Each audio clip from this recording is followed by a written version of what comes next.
महाभारत काल के युधिष्ठिर एक निष्काम धर्मात्मा थे। वह कुंती की संतान थे, जो उन्हें एक दिव्य वरदान के रूप में यमराज से प्राप्त हुए थे। धर्मराज को यमराज का ही स्वरूप माना जाता है, इसीलिए वह धर्मराज युधिष्ठिर कहलाते हैं।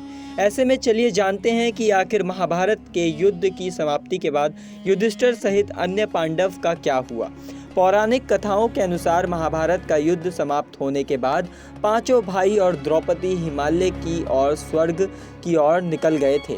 स्वर्ग यात्रा के दौरान द्रौपदी समेत भीम, अर्जुन, नकुल और सहदेव का देहवासन हो गया।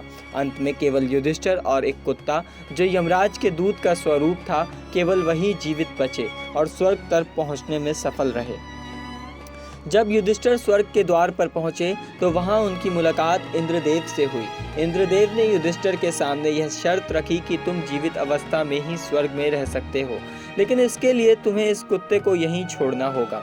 इस पर धर्मराज इंद्रदेव से कहते हैं कि जिस स्वर्ग के लिए आश्रित शरणागत धर्म का त्याग करना पड़े, मुझे ऐसे स्वर्ग की कोई आवश्यकता नहीं।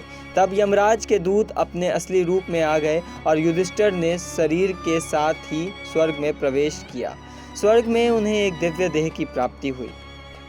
युधिष्ठिर के रूप में यमराज ने पूरे जीवन धर्म और सत्य का सर्वोपरि रखा था। उन्होंने अपने पूरे जीवन में केवल अच्छे कर्म किए थे और धर्म के मार्ग से नहीं भटके, जबकि अन्य पांडवों ने युद्ध जीतने के लिए सभी मापदंडों को अपनाया था। यही कारण है सभी में से केवल युधिष्ठिर को ही मोक्ष मिला, अर्थात वह जन्म मरण के बंधन से मुक्त भी हुए।